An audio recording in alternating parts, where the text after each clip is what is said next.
الله الرحمن الرحيم. الحمد لله نحمده ونستعينه ونستغفره ونؤمن به ونتوكل عليه ونعوذ بالله من شرور أنفسنا ومن سيئات أعمالنا. من يهده الله فلا مضل له ومن يضلله فلا هادي له. ونشهد أن لا إله إلا الله وحده لا شريك له. ونشهد أن سيدنا ومولانا محمدا عبده ورسوله صلى الله عليه وعلى آله وأصحابه وبارك وسلم تسليما كثيرا. أما بعد، فأعوذ بالله من الشيطان الرجيم. بسم الله الرحمن الرحيم. يا أيها الذين آمنوا اتقوا الله وكونوا مع الصادقين. قال النبي صلى الله عليه وسلم: ألا إن التقوى ملاك الحسنات، أو كما قال النبي عليه الصلاة والسلام. رب اشرح لي صدري ويسر لي أمري واحلل عقدة من لساني يفقهوا قولي.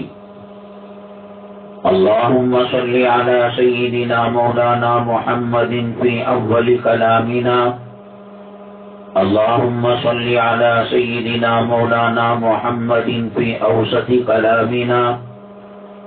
اللهم صل على سيدنا مولانا محمد في آخر كلامنا. قابل قدر اسلامی خواتین، بہت سارے مسلمان یہ کہتے ہیں کہ ہم وقت پر نماز پڑھتے ہیں، رمضان میں روزے رکھتے ہیں، عمرہ بھی جاتے ہیں، حج بھی کرتے ہیں، خیرات بھی کرتے ہیں، صدقہ کرتے ہیں، زکوٰۃ دیتے ہیں، یعنی اسلام کے جو نیک اعمال ہیں حتی الامکان اس کو پورا کرتے ہیں. ذرا دنیا بھی کر لیتے ہیں، شادی کی محفلوں میں چلے گئے، ذرا بے پردگی ہو گئی، ذرا میک اپ کر لیا، ذرا بہویں تراش لی اور ذرا ہنسی مذاق کر لیا. اسلام تو اتنا تنگ دل مذہب نہیں ہے، اتنا چار دیواری کے اندر نلڈا دبانے والا مذہب نہیں ہے. رسول پاک صلی اللہ علیہ وسلم اپنے ازواج مطہرات کے ساتھ مذاق کیا کرتے تھے، دل لگی کیا کرتے تھے. ایک صحابی تھے، رسول پاک صلی اللہ علیہ وسلم کو ہمیشہ وہ ہنسانے کی فکر کیا کرتے تھے اور رسول پاک صلی اللہ علیہ وسلم بھی اس کو برا نہیں مانا کرتے تھے. تو مکانات بھی بن لیے، زیورات بھی خرید لیے، فنکشنوں میں بھی چلے گئے، برتھ ڈے بھی کر لیا. اور ہمارے اندر دنیا اس طریقے سے مسلط ہوئی ہے کہ ہم جو ہے حرام چیز کو کلمہ پڑھ کر مسلمان بنانا چاہتے ہیں. برتھ ڈے کرانا، ایسی مجلسوں میں جانا حرام ہے اور ناجائز ہے. لیکن کچھ لوگ کیا کرتے ہیں، اس دن کھانا وانا بنا کر بچے کو جبہ شریف پہنا کر شکرانے کی نماز اب خود پڑھتے ہیں اور بچے کو جو دعائیں زبانی پڑھا سکے پڑھاتے ہیں، صدقہ کرتے ہیں، خیرات کرتے ہیں اور اپنے آپ میں یہ سمجھتے ہیں کیک تو کاٹا نہیں، غیروں کے طریقے پر برتھ ڈے کیا نہیں، بس وہ پیدائش کا ایک دن تھا، اس دن اللہ تعالیٰ کا شکریہ ادا کیا ہم نے کہ ایمان اور اسلام کی حالت میں بچے کا 1 سال عافیت کے ساتھ گزر گیا. ورنہ کتنے بچے گزشتہ سال تھے، یہ سال ایکسیڈنٹ ہو گیا، ان کا انتقال ہو گیا ان کا. ہم تو عبادت ہی تو کر رہے ہیں، ان کا کھانا بنا رہے ہیں، کھا بھی رہے ہیں، غریبوں کو بھی دے رہے ہیں، کلام پاک کی تلاوت کر رہے ہیں. میری مائیں اور بہنیں، یہ ایسا ہے جیسے کوئی واش روم کے اندر جا کر استنجا کرے یا جو ہے واش روم کو گندا کرے اور پانی کا استعمال کرنے کے بجائے پیشاب سے اور گندے پانی سے، نالی کے پانی سے آب دس لے، یعنی گندگی کو گندگی سے دھونے کی کوشش کرے۔ شریعت میں جب ان چیزوں کا کوئی وجود نہیں ہے تو پھر ہم کو کیا حق بنتا ہے کہ عیسائیوں کی، غیروں کی بنائی ہوئی چیز کو مسلمان بنانے کی کوشش کریں۔ نیو ایئر کا اسلام میں کوئی تصور نہیں۔ 31 دسمبر کو 12 بجے ٹھیک لوگ جو ہے نیو ایئر کا جشن مناتے ہیں۔ اب مسلمان نے یہ کیا کہ باوضو ہو کر سورہ فاتحہ 12 بجے پڑھا اور کہہ رہا ہے کہ ہم نے جو ہے قرآن ہی تو پڑھا ہے۔ ارے اللہ کے بندے، کلام پاک کے 30 پاروں کے اندر نیو ایئر کا تذکرہ کہاں ہے؟ 1.25 لاکھ صحابہ میں کس نے نیو ایئر بنایا ہے؟ اور ایک تو غلط کام کر رہا ہے اور دوسرا اس غلط کام کے اوپر کلام پاک کا روغن لگا رہا ہے۔ بوتل کے اندر اور کین کے اندر، ڈبے کے اندر غلاظت ہے، اس کو اپنے گھروں سے، اپنے کپڑوں سے، اپنے جگہوں سے دور کرنے کے بجائے اس کے اوپر حلوے کا لیبل لگائے کوئی، خدا نہ کرے استنجا اور جو ہے شوگر ٹیسٹ کرنے کے لیے جو بلڈ یورین لے کر جاتے ہیں اس پر زمزم کا خدا نہ کرے کوئی لیبل لگائے تو کتنی کراہت آتی ہے۔ ہمیں کوئی حق نہیں دیا شریعت نے، اللہ تعالیٰ نے، اللہ کے نبی صلی اللہ علیہ وسلم نے کہ دنیا کی چیزوں کو ہم مسلمان بنائیں۔ جو چیزیں حرام تھیں، حرام ہیں، حرام رہیں گی، ان کو مسلمان بنا کر آپ جو ہے کرنے کی کوشش کریں گے اور سخت گناہ ہے۔ جیسے شریعت نے گھروں کو کرائے پر دینا لینے کا رواج رکھا ہے اور طریقہ بتایا ہے۔ فقہاء کرام نے اپنی کتابوں میں اس کے مسائل لکھے ہیں کہ مالک مکان کا حق کیا ہوتا ہے، کرایہ دار کا حق کیا ہوتا ہے، اور ماٹی کے زیادہ پیسہ دے کر بغیر پیسے کے اس گھر کے اندر رہنا یہ سود میں داخل ہے۔ اور 2 گناہ ایسے ہیں، ان گناہوں پر اللہ نے اعلان جنگ کیا ہے اور ان گناہوں کو سخت ترین گناہ بتایا ہے۔ ان میں ایک گناہ سود کا لینا دینا ہے۔ سود کہتے ہیں قرض کو پیسہ دے کر وہ اس سے نفع حاصل کرنا۔ ہم نے مالک مکان کو 1 لاکھ روپے کرایہ، 1 لاکھ روپے ایڈوانس اور اس کا بھاڑا 12,000 روپے تھا، بجائے ہم نے 1 لاکھ دینے کے 5 لاکھ روپے دے دیے اور 12,000 روپے ایڈوانس کے بجائے ہم نے بھاڑے کے بجائے 2,000 روپے دے دیے۔ تو یہ کیا ہوا؟ ماٹی کیس کا مسئلہ ہوا اور بقیہ پیسہ جو ہوا وہ سود کے اندر ہو گیا۔ اور سود کا پیسہ اگر جسم کے اندر جاتا ہے، کرنٹ آ گیا ہے، آپ پنکھا ڈالنا چاہے، لائٹ ڈالنا چاہے ڈال لیجئے، سود کا پیسہ جب تک جسم میں رہے گا، اللہ کے نبی صلی اللہ علیہ وسلم نے فرمایا حرام کپڑوں کے ساتھ، حرام لقموں کے ساتھ، حرام جسم کے ساتھ اللہ تبارک تعالیٰ اس کی عبادت کو قبول نہیں کرتے، اللہ تبارک تعالیٰ اس کی دعا کو قبول نہیں کرتے۔ حدیث پاک میں اللہ کے نبی صلی اللہ علیہ وسلم نے ارشاد فرمایا، ایک مسافر پریشان حال سفر کرتا ہے، اس کے کپڑے گندے ہیں، وہ حیران ہے، وہ پریشان ہے۔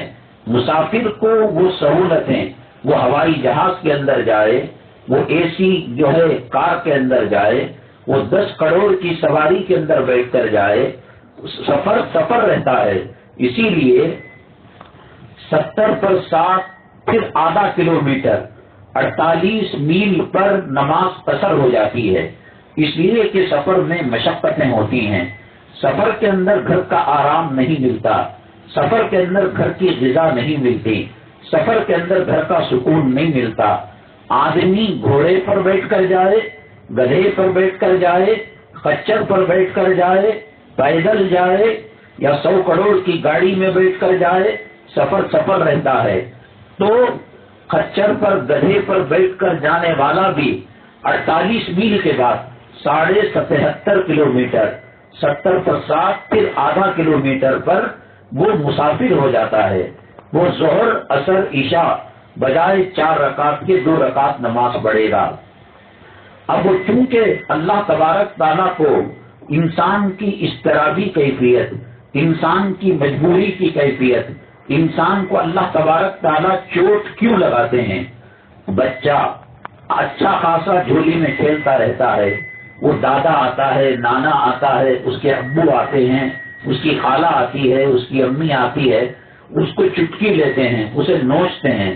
وہ جب وہ رونے لگتا ہے تو اچھا لگتا ہے اور پھر اس کو میا کرتے ہیں، سینے سے لگاتے ہیں. اسی طریقے سے اللہ کے دربار کے اندر بندہ جتنا عاجز ہوتا ہے، جتنا انکساری کرتا ہے، جتنا ناک کو رگڑتا ہے، جتنا پیشانی کو رگڑتا ہے، اللہ تعالیٰ اتنا ہی زیادہ خوش ہوتے ہیں. دوسرے جو خواتین ہیں، بیویاں، وہ اپنے خامندوں کے سامنے عاجزی کرے تو خامند مغرور ہو جاتے ہیں. خامند اپنی بیوی کو منانے لگے تو بیویاں مغرور ہو جاتی ہیں. اولاد اپنے ماں باپ کو منانے لگے، ماں باپ تکبر گھمنڈ میں آ جاتے ہیں. اللہ کی شان یہ ہے کہ جتنا زیادہ ذلیل ہوں گے اس کے سامنے، عاجز ہوں گے، اللہ تعالیٰ اتنی زیادہ اس کی دعا کو قبول کرے گا. حج کے موسم میں وقت کا بادشاہ ہو، 7 زمین خزانے رکھتا ہو، 7 آسمان کے خزانے رکھتا ہو، ایک کفن کی چادر پہن کر لبیک اللہم لبیک کہتا ہے تو اللہ تعالیٰ فرماتے ہیں لبیک یا عبدی، اے میرے بندے میں حاضر ہوں، مانگ کیا مانگتا ہے. یہی آدمی ظہر کی نماز کے بعد دعا کرے، قبول ہونے کی کوئی ضمانت نہیں ہے. سحری میں دعا کرے، قبول ہونے کی کوئی ضمانت نہیں ہے. لیکن جب حالت مسافرت میں احرام کے کپڑے پہن کر اور عاجز بن کر، مسکین بن کر عرفات کے میدان میں حدیث آتی ہے، اللہ کے نبی صلی اللہ علیہ وسلم ارشاد فرماتے ہیں کہ اس دن اگر کوئی یہ شک کرتا ہے کہ اللہ تعالیٰ کیا میری دعا کو قبول کرے گا یا نہیں کرے گا تو اس کے ایمان کی کمزوری ہے. کرے گا، ضرور کرے گا. کیوں؟ حالت احرام میں کفن کی چادر پہن کر اور عرفات کی سرزمین کے اندر کوئی ٹینٹ نہیں ہے، کوئی سایہ نہیں ہے، کھلے آسمان کے نیچے ایک اللہ ہوتا ہے، ایک بندہ ہوتا ہے، ایک مانگنے والا ہوتا ہے، ایک دینے والا ہوتا ہے. اللہ تعالیٰ اس کی مراد کو پوری فرماتے ہیں اور دعا کو قبول فرماتے ہیں. لیکن ایک مسافر خدا نہ کرے حرام کے پیسوں کا کپڑا پہنا ہوا ہے، حرام کے لقمے پیٹ کے اندر گئے ہوئے ہیں. ہم یہ سمجھتے ہیں حرام بولے تو کتے کا گوشت حرام ہے، شراب حرام ہے، خنزیر کا گوشت حرام ہے، چوری کر کو مال کھانا حرام ہے، تجوری کا پیسہ حرام ہے، دوسرے کے کچن سے کوئی چیز اٹھا کر لائے حرام ہے، دوسروں کے گھر میں فریج کھول کر شربت پی لیے، دودھ پی لیے، سالن لے لیے، بریانی اٹھا لیے حرام ہے. نہیں میری ماں اور بہنیں، ہر وہ چیز جو شریعت سے ہٹی ہوئی ہو اور شریعت اس کو ایکسپٹ نہ کرتی ہو حرام ہے. جیسے کپڑوں کا کاروبار ہے، برتنوں کا کاروبار ہے، اور جیسے ساز و سامان کا فرنیچر کا کاروبار ہے، حلال ہے. کون اس کے بارے میں کہہ سکتا ہے؟ علماء نے لکھا ہے کتابوں کے اندر کہ جنت کے اندر کاروبار نہیں ہوتا. اگر ہوتا تو 2 کاروبار ہوتے، ایک کپڑے کا کاروبار ہوتا اور ایک عطر کا کاروبار ہوتا. اسی لیے ہمارے بڑوں نے کپڑوں کا کاروبار کیا ہے اور اکثر عطر کا کاروبار کیا کرتے ہیں، کیونکہ اگر جنت میں ہوتا تو یہ کاروبار ہوتا. تو بہرحال یہ کاروبار حلال ہے.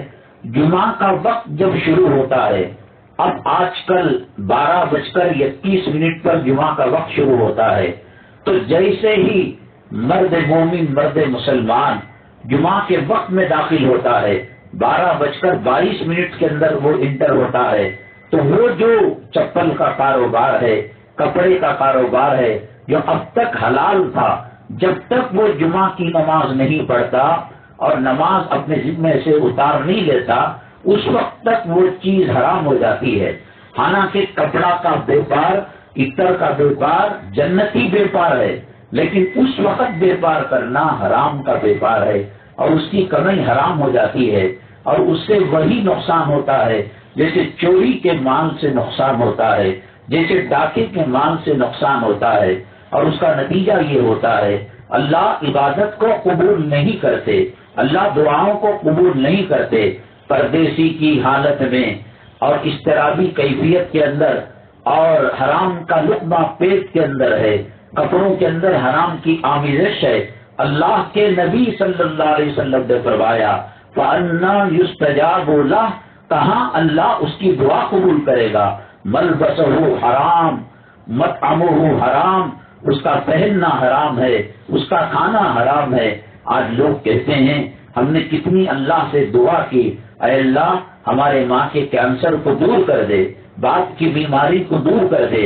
اللہ نے اس کے لیے اصول بنا رکھا ہے، اللہ نے ضابطہ بنا رکھا ہے، اللہ نے قانون بنا رکھا ہے کہ اللہ دعا اسی کی قبول کرتے ہیں جو رزق حلال کو اپناتا ہے۔ رزق حرام کے ساتھ اللہ تبارک تعالی دعا کو، عبادتوں کو قبول نہیں کرتے۔ آپ دیکھیے گا مکہ مکرمہ کے اندر پہلے اتنا رش نہیں تھا حج کرنے والوں کا، عمرہ کرنے والوں کا۔ وہ لوگ اپنے لیے بھی دعا کرتے ہیں، اپنے خاندان والوں کے لیے بھی دعا کرتے ہیں، فلسطین کے والوں کے لیے بھی دعا کرتے ہیں، ہندوستان والوں کے لیے بھی دعا کرتے ہیں۔ اب ہندوستان کی حالت کیا ہے؟ میں اللہ کی قسم کھا کر کہتا ہوں کہ آج ہم نے اخبار دیکھا، اردو اخبار آن لائن ہم نے دیکھا، ہم نے کہا کہ کوئی چٹپٹی خبر تو ہے نہیں، کوئی مسالہ تو ہے نہیں۔ ہم نے کہا کہ بھئی مسالے اور چٹپٹی خبر کے بغیر تو اخبار ہوتا ہی نہیں۔ پھر دوسرا اخبار دیکھا، پتا چلا آسام کے اندر جو جمعہ کے لیے، نماز کے لیے گورنمنٹ آفسوں میں 2 گھنٹے کی مہلت دی جاتی تھی، لنچ ٹائم کو بڑھا کر 2 گھنٹے دیے جاتے تھے کہ جاؤ تم جمعہ کی نماز پڑھ لو، اس کو ختم کر دیا گیا۔ اور گورنمنٹ اور سرکاری جو آفیسز ہیں جہاں کھانے کا انتظام ہے، اس کے اندر برے جانور کا، خنزیر کا گوشت رکھا جانا شروع ہو گیا ہے۔ ہر دن میری ماں اور بہنیں مسلمانوں کے تعلق سے کوئی نہ کوئی بری خبر آتی ہے، کبھی طلاق کے مسئلے پر، کبھی جو ہے حلال و حرام کے، حلالہ کے مسئلے پر، اور کبھی محرم غیر محرم کے حج کے مسئلے پر۔ ہر دن جو ہے تنگ کیا جا رہا ہے، گھیرا۔ اور ہندوستان کی تاریخ کے اندر جو نینی تال ایک جگہ ہے، پکنک اسپاٹ ہے، وہاں سے قریب ہے ہلدوانی، وہاں مسجد کو شہید کر دیا گیا۔ اب خدا نہ کرے یہاں اگر کسی مسجد کو گرایا جا رہا ہو، کون اپنے گھروں سے باہر نہیں آتا، کون گھر سے باہر نہیں نکلتا؟ کیا مرد، کیا عورت، کیا نمازی، کیا بے نمازی، سب اس منظر کو دیکھنے باہر آئیں گے۔ کیمرے میں کتنے لوگ پکڑے گئے، ان میں ہندوستان میں پہلی مرتبہ کچھ خواتین کو گرفتار کیا گیا۔ فیبروری سے لے کر کل اگست کی 30 تاریخ تک جیل کے اندر انہوں نے صحبتیں برداشت کی۔ کس طریقے سے انہوں نے وہ زندگی گزاری ہوگی؟ ایک دن 1 مہینے کے برابر ہوتا ہے، اور 1 مہینہ 1 سال کے برابر ہوتا ہے۔ جیل قبر سے بدتر زندگی ہوتی ہے، جیل جہنم سے بدتر زندگی ہوتی ہے۔ اس میں کسی کا اپنا نہیں چلتا، آدمی کی منمانی نہیں چلتی، نہ بچوں کا پیار ہے، نہ بڑوں کا دلار ہے، نہ شفقت ہے، نہ عید ہے، نہ جمعہ ہے، کچھ بھی نہیں۔ میں نے جب دیکھا اخبار میں جمعیت علماء والوں کی کوششوں سے اور آپ جیسی خواتین کی دعاؤں سے اور آیت کریمہ کی محفل کی برکتوں سے ان کو ضمانت ملی، میں نے سجدہ تشکر پیش کیا اور جو ہے تشکرانہ کی نماز پڑھی۔ اے اللہ اب قیامت تک، مرتے دم تک ایسا کوئی خاتون اسلامی مسلمان ان کے ہاتھوں کو نہ لگے۔ وہاں ہاتھوں میں لگنے کے بعد کس قسم کے تانے، کس قسم کی گالیاں، کس قسم سے ذلیل، کس قسم سے رسوا کیا جاتا ہے۔ کیوں میری ماں اور بہنیں، ہمارا ماحول کیسا ہے؟ ہمارے فجر کے وقت کی کیفیت کیا ہے؟ قرآن شریف کیا مردوں کے سامنے پڑھنے کے لیے نازل ہوا؟ کیا قبروں کے سامنے پڑھنے کے لیے نازل ہوا؟ کیا؟ اور لوگ یوں کہتے ہیں کہ وقت پر ہم نے جو ہے عبادت بھی کر لی، اور وقت پر ہم نے جو ہے کچھ جو ہے مزہ بھی دے لیا، ٹی وی بھی دیکھ لی، اور جو ہے موبائل بھی دیکھ لیا، اور ڈرامے بھی دیکھ لیے، فلمی دیکھ لیا، اور اذان ہوتے ہی چھٹ سے اذان کے احترام میں موبائل کو، اسکرین کو آف کر دیا، LCD کو، اور نماز پڑھ لیا۔ ایک ڈرم میں آپ یا تو گندگی رکھیے گا، یا تو زمزم رکھیے گا، یا تو عرق گلاب رکھیے گا۔ مجھے یہ بتائیے کہ دنیا میں کون سا ایسا ڈرم بنا ہے کہ جس کے اندر عرق گلاب بھی ڈالا جا رہا ہے، اور جس کے اندر جو زمزم بھی ڈالا جا رہا ہے، اور جس کے اندر گندا پانی بھی ڈالا جا رہا ہے؟ تو کیا وہ گندا پانی عرق گلاب کو خراب نہیں کرتا؟ کیا وہ گندا پانی زمزم کو گندا نہیں کرتا؟ زمزم سادے پانی کو زمزم بنا سکتا ہے، لیکن گندا پانی زمزم کو جو ہے اچھا نہیں کر سکتا، اس کو وہ خراب کر دے گا۔ ہم جو ہے نماز بھی پڑھے، حج بھی کریں، عمرہ بھی کریں، اور پکنک بھی کریں، میری ماں اور بہنیں، اللہ دیکھتا ہوگا کہ جس تصویر کو ہم نے حرام قرار دیا تھا، اللہ کے کعبے کے پاس کھڑے ہو کر سیلفی لی جا رہی ہے۔ وہ اللہ کا کعبہ جہاں جا کر رو کر دھو کر گناہوں کی معافی کرائی جا سکتی تھی، جہاں عہد و پیمان کر کر اے اللہ 100 چوہے ہی صحیح بلی کھا کر حج کو آئی ہے، معاف کر دے اللہ، بقیہ زندگی ہم گناہ نہیں کریں گے، توبہ اور طہارت کی تقوی کی زندگی گزاریں گے۔ کیا ہو رہا ہے میری بھائی اور بہنیں؟ مکے میں کیا ہو رہا ہے؟ مقامات مقدسہ میں کیا ہو رہا ہے؟ جن بلڈنگوں کے اندر روکتے ہیں، وہاں جو مس ہوتا ہے کھانے کا، ایک جگہ سب مل کر ٹراول والے کھاتے ہیں، وہ اس کے ساتھ ٹھٹا کرتا ہے، وہ اس کے ساتھ ٹھٹا کرتا ہے۔ نبی کریم جناب محمد الرسول اللہ صلی اللہ علیہ وسلم کے پیارے شہر کو جب چھوڑ کر مدینہ طیبہ کو جاتے ہیں، گنبد خضرا کو آخری نگاہ پڑتی ہے، مدینہ طیبہ مسجد نبوی صلی اللہ علیہ وسلم کے میناروں پر آخری نظر پڑتی ہے، ماں سے بچھڑنے کا غم ہلکا ہوتا ہے، باپ سے جدا ہونے کا غم ہلکا ہوتا ہے، خاوند کا جنازے کا نکلنے کا غم اور دکھ درد ہلکا ہوتا ہے۔ وہ آقا دو عالم صلی اللہ علیہ وسلم کروڑوں خاوندوں کی محبت، اربوں خربوں باپوں کی شفقت، اور اربوں خربوں اب تک جتنی مائیں آ چکی ہیں دنیا میں، اور قیامت تک جتنی مائیں آئیں گی، اللہ نے ان کے دل کے اندر جو محبت و شفقت کو رکھا ہے، رسول پاک صلی اللہ علیہ وسلم اس سے زیادہ ہم سے محبت کیا کرتے تھے۔ یہی آپ نے سلا دیا کہ بس کے اندر بیٹھ کر ٹھٹا مار رہے ہیں، اور بس والے کو کہہ رہے ہیں کہ صاحب کوئی ہندی فلم لگاؤ، کوئی ہندوستان کے گانے لگاؤ۔ کیا بیتتی ہوگی رسول پاک صلی اللہ علیہ وسلم پر جب فرشتے لے جا کر اطلاع دیتے ہوں گے، ہندوستان کو گندا کر دیا، سمندر کے اندر جہازوں میں زنا، فضاؤں کے اندر جو ایئر ہوسٹس ہوتی ہے وہ کیا ہوتی ہے؟ وہ وہی ہوتی ہے جو بازاری عورت جو اپنے شرمگاہ کا، اپنے جسم کا سودا کرتی ہے، تو وہ اپنے حسن کے جلوے بکھیر کر پیسے لیے جاتے ہیں۔ کیا وہ میک اپ نہ کرے؟ اگر وہ سادہ برقع پہنے، نقاب پہنے، ہاتھ میں گلوز اور پیر میں ساکھ شرعی اعتبار سے پہنے، تو کیا فلیٹ والے اس کو کیبن کرو بنائیں گے؟ کیا اس کو ایئر ہوسٹس بنائیں گے؟ اس کو رکھا ہی جاتا اس لیے کہ زنا کے ہوس کے پجاری اور زنا کے بتوں کے پجاری اپنے آنکھوں کی ہوس مٹائے، اپنے کانوں کی ہوس مٹائے، کتنا ان کو ٹکر لگاتے ہیں، کتنا ان سے بلا کر بات کرتے ہیں۔ اللہ کے نبی صلی اللہ علیہ وسلم نے فرمایا ایک شرمگاہ کے زنا کے علاوہ انسان کے جسم کے 70 گناہ ہوتے ہیں۔ کان کا گناہ ہوتا ہے، آنکھ کا گناہ ہوتا ہے، زبان کا گناہ ہوتا ہے، دل کا گناہ ہوتا ہے، دماغ کا گناہ ہوتا ہے۔ اللہ کے نبی صلی اللہ علیہ وسلم نے فرمایا وہ خاوند جو اپنی بیوی کو بے پردگی کے ساتھ بھیجے، وہ شادیوں میں بھیجے، وہ بازاروں میں بھیجے، وہ محفلوں میں بھیجے، وہ دینی محفلوں کے اندر بھیجے، وہ عید کی نماز کے لیے بھی بھیجے، اگر وہ بے پردگی جس سے غیر محرم مرد مائل ہو رہا ہے، اللہ کے نبی صلی اللہ علیہ وسلم نے فرمایا وہ دیوس ہے۔ کہا گیا کہ دیوس کون ہے؟ آپ نے فرمایا وہ بے حیا باپ ہے جو بیٹی کی بے پردگی پر ٹوک نہیں سکتا، وہ بے حیا خامن ہے جو بیگم کی بے پردگی بے حیائی پر ٹوک نہیں لگا سکتا، وہ بے حیا بھائی ہے جو بہن کی بے حیائی پر ٹوک نہیں لگاتا۔ دیوس بھی جہنم میں جائے گا، اور دیوس بننے کا جو کارن بنے وہ بھی جہنم کے اندر جائیں گے۔ اور ماں باپ کے نافرمان بھی 3 قسم کے لوگوں کو اللہ کے نبی صلی اللہ علیہ وسلم نے فرمایا کہ ان کا داخلہ جنت میں ہونا تو دور کی بات، بہت دور سے جنت کی خوشبو ہزاروں کلومیٹر دور سے محسوس ہوگی، وہاں تک بھی ان کا داخلہ نہیں ہوگا۔ کیا ہو رہا ہے؟ کیسے اللہ کی مدد آئے گی، کیسے اللہ کی نصرت ہوگی؟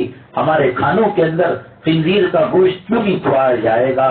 جب ہم نے نمازوں کی بے قدری کی، پردے کی بے قدری کی، یہاں بیٹھ کر بیان سننا، یہاں بیٹھ کر بیان بولنا بہت آسان ہے، لیکن جو ہے ایسی محفلیں جس کے اندر ویڈیوگرافی کی جاتی ہے، جس کے اندر بے حیائی ہوتی ہے اور جس کے اندر بے پردگی ہوتی ہے، جس میں رسول پاک صلی اللہ علیہ وسلم کی سنتوں کی توہین ہوتی ہے، اور جس میں حضرت فاطمہ الزہرا رضی اللہ تعالیٰ عنہا کے پردے کا مذاق اڑایا جاتا ہے، اور جس میں ہماری مائیں نبی کریم صلی اللہ علیہ وسلم کے ازواج مطہرات کا ٹھٹا کیا جاتا ہے، اور جس میں شریعت کا مذاق اڑائے، شریعت کا مذاق ہم اڑائیں، شریعت کو فٹ بال بنا کر کک ہم ماریں، ہم بے پردہ رہے، ہم مردوں سے جا کر بات کریں، ہم جو ہے منہ بنا بنا کر۔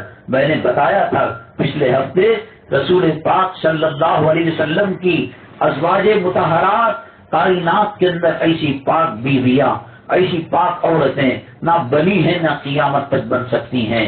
جنت کی حوریں اور جنت کی شہزادیاں، ان کی قسمیں، ان کی طہارت کی، ان کی پاکیزگی کی، ان کی عصمت کی، ان کی عفت اور پاک دامنی کی قسمیں کھاتی ہوں گی۔ ایسی پاک باز عورتیں جن کو نکاح کرنا حرام ہے، اگر خامین مر جاتا ہے کسی کا، عدت گزرنے کے بعد اس عورت سے نکاح کیا جا سکتا ہے، طلاق دے دیتا ہے، خلاصہ ہو جاتا ہے۔ رسول پاک صلی اللہ علیہ وسلم کے ازواج مطہرات کو رسول پاک صلی اللہ علیہ وسلم کے وصال مبارک کے بعد نکاح کرنا کیوں حرام ہے؟ وہ مائیں ہیں، اور امت کے جو صحابہ ہیں وہ حضور پاک صلی اللہ علیہ وسلم کے جو ہے روحانی بیٹے ہیں، ان ماؤں کے بیٹے ہیں، یہ بیٹے ہیں، یہ صحابہ ہیں جنہوں نے نبی سے دین لے کر دنیا میں پہنچایا، جنہوں نے قرآن لے کر دنیا میں پہنچایا، جنہوں نے زخم کھا کر دنیا میں دین کو پہنچایا، جنہوں نے بدر کے میدان کے اندر قربانیاں دی، جنہوں نے احد کے میدان کے اندر قربانیاں دی، جنہوں نے حنین کے میدان کے اندر قربانیاں دی، یہ وہ صحابہ ہیں۔ اگر نہ ہوتے تو پھر دین ہم تک نہ پہنچتا۔ انہوں نے سب کچھ برداشت کیا، لیکن جو ہے دین پر حرف آئے انہوں نے برداشت نہیں کیا۔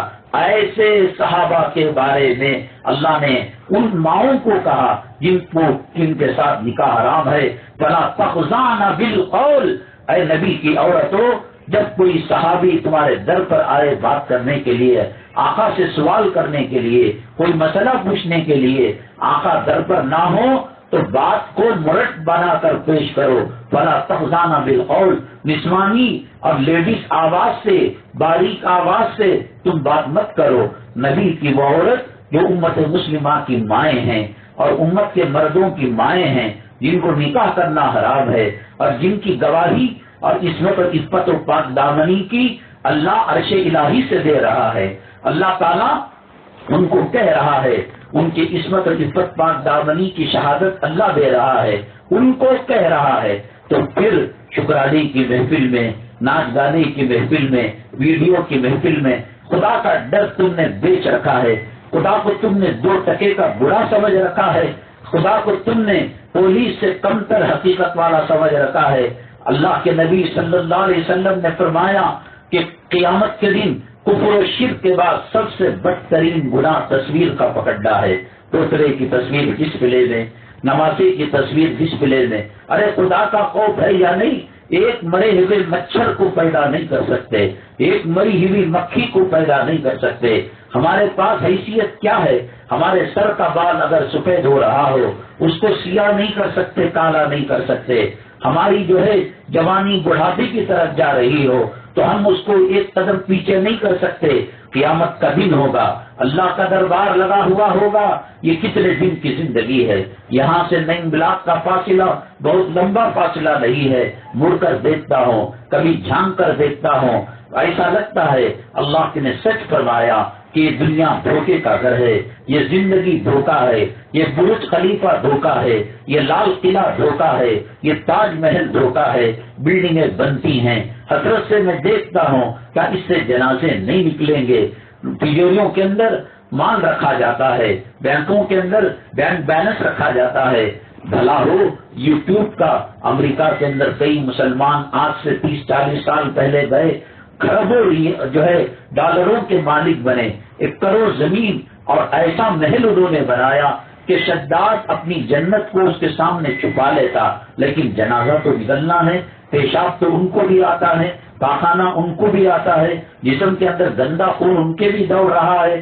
1400 سال پہلے اللہ نے بتا دیا نبی کے ذریعے سے، فلا تغرنکم الحیات الدنیا، کہ تمہیں دنیا کی زندگی دھوکے میں نہ ڈالے۔ حضرت علی کرم اللہ وجہہ ایک قبرستان سے گزرے اور قبرستان سے آواز آئی، اے علی دنیا کا کیا حال ہے؟ حضرت علی نے فرمایا، تم یہ سمجھ رہے تھے کہ تمہارے جانے سے سورج اندھیرا ہو جائے گا؟ کیا تمہارے جانے سے پھول خوشبو دینا ختم کر دیں گے؟ کیا تمہارے جانے سے ندیوں کا بہاؤ رک جائے گا؟ کیا تمہارے جانے سے سمندر کا تلاطم جو ہے موجیں اس کی رک جائیں گی؟ کیا تمہارے جانے سے ستاروں کی چمک دمک کھڑ جائے گی؟ کیا تمہارے جانے سے چاند کی چاندنی تھم جائے گی؟ اسی طریقے سے دنیا دوڑ رہی ہے جب تم جو ہے زندہ تھے۔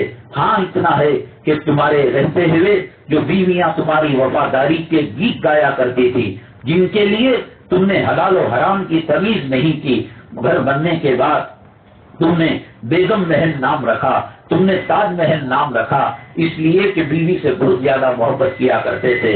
ان بیویوں نے تم کو بلا لیا ہے، عدت سے پہلے ہی رشتے آنے شروع ہو گئے ہیں، عدت سے پہلے ہی فون کے اندر تعلقات شروع ہو چکے ہیں، چیٹنگ شروع ہو چکی ہے۔ اللہ نے کہا تھا کہ یہ دنیا دھوکے کا گھر ہے، یہاں کے رشتے دھوکے کے ہیں، یہاں کی اولاد، یہاں کی مائیں، یہاں کے رشتے سب جو ہے کفن کی گھاٹی پر ختم ہو جاتے ہیں۔ قیامت کے دن کوئی ماں اپنے اولاد کو نیکی دینے والی نہیں ہے، قیامت کے دن کوئی بیٹا اپنے باپ کو نیکی دینے والا نہیں ہے۔ حضرت نوح علیہ السلام اگر دینا ہوتا اپنے بیٹے کو جنت میں لے جاتے، اگر کوئی بیوی اپنے خامن کو جنت میں لے جا سکتی، حضرت آسیہ فرعون کا ہاتھ پکڑ کر جنت میں لے جاتی، ان کا خامن جو ہے فرعون تھا۔ اور اگر کوئی بیوی کو جنت میں لے جا سکتے، حضرت لوط علیہ السلام کی بیوی کافرہ تھی، حضرت لوط علیہ السلام لے کر جاتے۔ میری مائیں اور بہنیں بہت تیز رفتاری کے ساتھ، ہم نے بھی نہیں سوچا تھا کہ اتنا، ہم جب شروع میں بال سفید ہونے لگے، اتر لگ کر سفید ہو گیا، بلڈنگ شاپ کو جا کر سفید ہو گیا، دھوپ میں پھرنے سے سفید ہو گیا، تلا شیمپو لگانے سے سفید ہو گیا، بال تو سفید کیمیکل سے ہوئے، آنکھوں کی بینائی کیسے گئی، ہڈیوں کی کمزوری کیسے آ گئی۔ جو لوگ ہمارے ہم عمر کے کرسیوں میں بیٹھ کر نماز پڑھا کرتے تھے، ہم ٹھٹا کیا کرتے تھے، آج خون کے آنسو رو رہے ہیں کہ ہمیں ہمارے ساتھ وہ حالت پیش آ گئی ہے، بہت تیز رفتاری کے ساتھ، جس کو اللہ نے کلام پاک میں فرمایا کأنہم یوم یرونہا لم یلبسوا الا عشیۃ او ضحاہا، کہ وہ دنیا میں ایسا رہے گویا ایک رات کے برابر رہے۔ ایک رات کے رکنے کے لیے اتنا جھوٹ، اتنی نافرمانی، اتنے سانپ پال لیے قبر کے، اتنے بچھو پال لیے قبر کے۔ کیا قبر برحق نہیں ہے؟ کیا قبر کا عذاب برحق نہیں ہے؟ کیا قبر کی تسمیہ ملنا برحق نہیں ہے؟ جب سورج کو اللہ پال رہا ہے، جب چاند کو پال رہا ہے، جب کائنات کا نظام اللہ چلا رہا ہے، جب انسان کا سسٹم اللہ چلا رہا ہے، تو پھر قبر جھوٹی کیسے ہو گئی؟ مرنے کے بعد کی زندگی کیسے جھوٹی ہو گئی؟ ہو سکے تو ایک مکھی کو پیدا کر کر بتاؤ، ہو سکے تو ایک روبوٹ کو پیدا کر کر بتاؤ، ہو سکے تو خدا کی قدرت سے ٹکر لے کر بتاؤ، تو سورہ رحمان کی آیت جواب دے گی، یا معشر الجن والانس ان استطعتم ان تنفذوا من اقطار السماوات والارض فانفذوا لا تنفذون الا بسلطان۔ اے انسانوں کی جماعت، اے جنات کی جماعت، لگا لو طاقت، لگا لو قوت، آؤ مقابلے کے لیے۔ کہاں جاؤ گے؟ آسمانوں کو چیر کر جاؤ گے؟ زمین کو پھاڑ کر اندر گھس جاؤ گے؟ کہاں میرے اللہ کی قدرت نہیں ہے؟ کہاں میرے اللہ کا کرشمہ نہیں ہے؟ کہاں میرے اللہ، کہاں بچو گے؟ کہاں بچو گے؟ پہاڑوں میں اللہ کی قدرت، فضاؤں میں اللہ کی قدرت، سمندروں میں اللہ کی قدرت، ستاروں میں اللہ کی قدرت، سورج اور چاند کے اندر، کہکشاں کے نظام کے اندر اگر کوئی پڑھنے لگے، عجیب جو ہے خود بخود وہ کہے گا اللہ تیری قدرت کیسی عجیب و غریب ہے۔ فبأي آلاء ربكما تكذبان، کتنی نعمتوں سے اللہ تعالیٰ کی تم جھٹلایا کرو گے۔ میری مائیں اور بہنیں، یہ زندگی بہت تیز رفتاری کے ساتھ آگے بڑھ رہی ہیں، اولاد کے خاطر، خاوندوں کے خاطر، دنیا کے خاطر آخرت کو برباد مت کرے۔ حضرت سیدنا عثمان غنی رضی اللہ تعالیٰ عنہ، کون ان سے بڑا جنتی ہو سکتا ہے، کون ان سے بڑا متقی پرہیزگار ہو سکتا ہے؟ اپنے زمانے کے سخی تھے، اور کلام پاک کو جو جمع کیا انہوں نے ہی جمع کیا۔ ہم تو باوا مرنے کے بعد، مرد کے مرنے کے بعد، بچے کے ایکسیڈنٹ کے بعد ایک 10 قرآن لے کو مجید کو بھیجتی، مدرسہ کو بھیجتی۔ قرآن بکھرا ہوا تھا، کسی کے پاس 1 پارہ، کسی کے پاس 2 پارے، کسی کے پاس 2 رکوع۔ انہوں نے اسی لیے مصحف عثمانی کہا جاتا ہے۔ اور رسول پاک صلی اللہ علیہ وسلم کے 2 داماد تھے، آپ نے فرمایا میری اور بیٹیاں ہوتی تو عثمان پر میں نچھاور کر دیتا۔ مسجد نبوی صلی اللہ علیہ وسلم کے لیے زمین لے کر دی۔ کائنات کے اندر میری ماں اور بہنیں حضرت آدم علیہ السلام سے لے کر اب تک اس سرزمین کے اوپر، آسمان کے نیچے، حضرت عثمان غنی رضی اللہ تعالیٰ عنہ کے نام پر مدینہ طیبہ میں جو کھجور کا باغ اس زمانے میں، اور جو بوری خرید کر، کنواں خرید کر مدینے کے لوگوں کے لیے وقف کیا تھا، آج بھی اس کرنٹ کا بل حضرت عثمان غنی رضی اللہ تعالیٰ عنہ کے نام سے آتا ہے۔ آج بھی اس باغ کے کھجور کو فروخت کر کر دنیا کے چپے چپے میں یتیموں کی مدد کی جاتی ہے۔ اللہ نے حضرت عثمان غنی رضی اللہ تعالیٰ عنہ کے صدقات کو، خیرات کو، سخاوت کو ایسے قبول کیا کہ وہ چلے گئے، عالم برزخ میں ہیں، رسول پاک صلی اللہ علیہ وسلم کے مہمان ہیں، داماد ہیں۔ آج بھی ان کے نام کی مسجدیں بن رہی ہیں، اور ان کے نام کی ہوٹل مدینہ طیبہ میں ہے۔ یہ عثمان غنی جب قبر کو دیکھتے تو اتنا روتے کہ داڑھی تر ہو جاتی۔ پوچھا جاتا ماں یوکی کا، یا عثمان، اے عثمان کیوں رو رہے ہو؟ فرماتے ہیں مجھے ڈر ہوتا ہے۔ عثمان، نبی نے تجھے جنت کی بشارت دی ہے، نبی نے تجھے یوں کہا ہے، عشرہ مبشرہ 10 صحابہ میں تو بھی جنتی ہے۔ نبی نے یہ کہا کہ 2 کے علاوہ اور بیٹیاں ہوتی تو تیرے قدموں میں نشاور کر دیتا۔ نبی نے تجھ سے مانگا تو نے اتنا دیا کہ اللہ کے نبی نے فرمایا صلی اللہ علیہ وسلم، آج کے بعد عثمان سے کوئی بھی خطا ہو اللہ مواخذہ نہیں کرے گا۔ عثمان تو شہید ہونے والا ہے، عثمان تو نے کلام پاک کو جمع کیا ہے۔ وہ عثمان روئیں اور شکرانے کی محفل میں ڈانس کرنے والیاں، اور جسم کو اچھال کر زنا کی دعوت دینے والیاں، اور یوں کہیں کہ ساتھ جو ہے بدکاری کی دعوت دینے والیاں، وہ جنازے کو دیکھ کر ان کا دل پسیجے نہیں، آنکھوں سے آنسو کا قطرہ نہیں۔ یہ حرام لقموں کی نحوست ہے۔ میری مائیں اور بہنیں، زمانہ ہوشیار ہے۔ اسلام مسلمان دشمن کسی بھی طریقے سے چاہتے ہیں کہ مسلمانوں کے دلوں سے خدا کا خوف نکل جائے، آخرت کا ڈر نکل جائے۔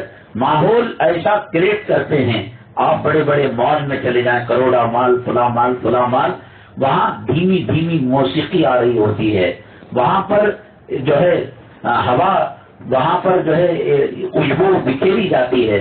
وہ خوشبو اور وہ جو دھیمی دھیمی میوزک ہوتی ہے، وہ لڑکے اور لڑکی کے دل کے اندر زنا کا داعیہ پیدا کرتے ہیں۔ لڑکے کو، ان کو بے پار سے مطلب نہیں ہے، ان کو جو ہے 4 روپے کا کپڑا جو ہے بیچ کر 4000 روپے بھاڑا دینے کے واسطے ان کو چوبا نہیں کاٹا۔ وہ چاہتے ہیں اسلامی کلچر کا جنازہ نکلے، حیا کا جنازہ نکلے، شرم کا جنازہ نکلے۔ پھرنے کے نام پر ایئر کنڈیشن ہالوں کے اندر لڑکے لڑکیاں آ کر ایک دوسرے کو زنا کی دعوت دے، ماحول کریٹ کرتے ہیں، اور اس ماحول کا اثر مسلمانوں پر پڑتا ہے، ہر ظاہر کا اثر باطن پر پڑتا ہے۔ بچوں کی جو چڈیاں آتی ہیں اس کے اندر بھی تصویر ہوتی ہے جس میں بچوں کا پیشاب پاخانہ لگتا ہے۔ تصویروں کی وجہ سے خدا کی رحمت کے فرشتے نہیں آتے۔ ان کو سمجھ میں آ رہا ہے کہ اسلام سے دور کرنے کے لیے کیا چیزیں لائی جا سکتی ہیں، اور مسلمان کہہ رہا ہے ہم وقت پر یہ بھی کر لیتے ہیں، وقت پر وہ بھی کر لیتے ہیں، وقت پر زمزم بھی ڈال لیتے ہیں، وقت پر عرق گلاب بھی ڈال لیتے ہیں، وقت پر کیچڑ بھی ڈال لیتے ہیں، وقت پر گندا پانی۔ کیسے ہو سکتا ہے بتائیے؟ کوئی خاوند اپنی بیوی کو تھپڑ بھی مارے اور مٹھائی بھی کھلائے، طلاق بھی دے اور کہے میں نے بھی قبول کیا؟ یہ کون سا فلسفہ ہے؟ یہ کون سی عقل والی بات ہے؟ میری مائیں اور بہنیں، یہ ہوشیار ہو جائیے، چوکنا ہو جائیے، ظاہر کا اثر باطن پر کیسے پڑتا ہے۔ میں ایک واقعہ عرض کرتا ہوں۔ حضرت بایزید بستامی رحمۃ اللہ علیہ کے زمانے کے اندر ایک بازاری خاتون تھی، اس نے اپنے علاقے کے تمام مردوں کا ہوش اڑا رکھا تھا، سب کے ایمان پر ڈاکہ ڈال رکھا تھا، نوجوانوں کی زندگی کو تباہ برباد کر کے رکھ دیا تھا۔ لوگوں نے جا کر شکایت کی بایزید بستامی رحمۃ اللہ علیہ سے۔ حضرت نے کہا ٹھیک ہے، کچھ تدبیر کریں گے، اللہ سے دعا کریں گے۔ تو اس کے بعد کہا کہ جو میں کروں گا کوئی آدمی اعتراض نہیں کرے گا۔ کہا کہ حضرت ٹھیک ہے۔ تو بایزید بستامی رحمۃ اللہ علیہ کہا کہ مجھے اس خاتون کے پاس لے کر جاؤ۔ وہ خاتون کے پاس لے کر گئے اور اس کے بعد حضرت نے پوچھا کہ ایک رات کا ہدیہ کیا لیتی ہے، پرائز کیا لیتی ہے؟ اس نے کہا کہ اتنے $1000، اتنے 1000 دینار و درہم۔ کہا کہ ہم دے دیں گے اور آپ کو ہم جیسا کہیں گے وہ کرنا پڑے گا، رات ہماری ہو جائے گی اور غلام تم باندھی تم بن جاؤ گی۔ کہا کہ ٹھیک ہے، اگریمنٹ ہو گیا۔ لوگ جو ہے عجیب قسم کی باتیں کرنے لگے، دیکھو صاحب تہجد گزار آدمی ہے، خانقاہ میں اللہ کی ضربے لگانے والا، بازاری عورت کی کوٹے پر چلا گیا اور شب گزاری کی بات وہ کر رہا ہے۔ اللہ والے جو کرتے ہیں وہ تصویر کا ایک رخ ہمیں نظر آتا ہے، کبھی بھی ایک طرفہ بات سن کر فیصلہ کرنے والا اندھیرے میں رہتا ہے اور وہ دھوکہ کھا جاتا ہے۔ بہو اگر شکایت کرے تو ساس کی بھی سننی چاہیے، ساس اگر شکایت کرے بہو کی بھی سننی چاہیے، بچہ اگر پڑوس بچے کی شکایت کرے تو اس کی بھی سننی چاہیے۔ ایک بچہ دوڑتا ہوا آیا اور کہنے لگا ابو ابو اس نے جو ہے میری آنکھ کو پھوڑ دیا، دیکھو خون آ رہا ہے۔ ابو کہے کہ کس نے پھوڑا ہے؟ تو پھوڑا ہے، تو جا کر دیکھا تو اس کی 2 آنکھیں پھوڑ کر آیا ہے۔ تو جب تک 2 طرفہ بات نہیں سنتے بات سمجھ میں نہیں آتی۔ انہوں نے ایک طرفہ دیکھا بایزید بستامی رحمۃ اللہ علیہ کو۔ حضرت نے کہا کہ میں نے شرط لگائی تھی کہ کوئی زبان درازی نہیں کرے گا، میں جو علاج کروں گا اس پر خاموش رہنا پڑے گا۔ حضرت نے کہا کہ تم غیر محرم عورت ہو، تم کو دیکھنا، تم کو چھونا اللہ کے عذاب کو دعوت دینا ہے، میں گندی عورت کو ہاتھ نہیں لگاتا، پہلے غسل کر لو۔ انہوں نے پاک پانی سے غسل کیا اور پھر اس کے بعد اپنی چادر بھی کہا کہ اس کو پہن لو، ساڑی بنا کر پردہ کر لو۔ اس کے بعد کہا وضو، حضرت نے بتایا اس طریقے سے وضو کرایا اور کرانے کے بعد مصلی دیا۔ مصلی دینے کے بعد اس عورت تو بدماش عورت تھی، گندی عورت تھی، اس کو نماز کیا آتی تھی، اس کو سجدے میں لے گئے اور حضرت جب وہ سجدے میں گئی، حضرت سجدے میں گر گئے اور اللہ سے کہا اے اللہ میں بدن کو دھو سکتا تھا، بدن کو دھلا دیا۔ اے اللہ میں گندے کپڑے اتار سکتا تھا، میں نے گندے کپڑے اتار دیے۔ اے اللہ جو جبین ناز نوجوانوں کے در پر کھلا کرتی تھی، جھکا کرتی تھی، جو آنکھیں غیروں کے لیے مٹیا کرتے تھے، آج اس آنکھوں کو، اس جبین کو تیرے در پر جھکا دیا۔ اتنے میں آواز آئی، تو خاتون نے کہا بایزید تم کہتے ہو اپنے آپ کو اللہ والا اور بزرگ اور ایک طوائف کے کوٹے میں غیر محرم عورت کے ساتھ رہتے ہو، نکل جاؤ۔ اللہ نے کہا جب تو نے اس کے ظاہر کو بدلا تو میں نے اس کے باطن کو بھی بدل دیا۔ وہ وقت کی اللہ والی ولیہ ہو گئی۔ تو یہ ظاہر میں ہم دینی ماحول، جو بچیاں ہوتی ہیں بعض لوگ کیا کرتے ہیں اسے جینس پینٹ جو ہے پہناتے ہیں لڑکوں کے، یہ حرام کیوں ہے؟ اس لیے کہ اس کے اثرات اس کے اوپر پڑتے ہیں۔ اور جو لڑکے ہوتے ہیں ان کو لڑکیوں کا لباس پہنے، بچے بڑوں کو تو حرام ہے ہی، بچوں کو بھی حرام ہے۔ ضرورت سے زیادہ زیورات کا ڈالنا کرنا، یہ ماحول کے ظاہر کا اثر باطن پر پڑا کرتا ہے۔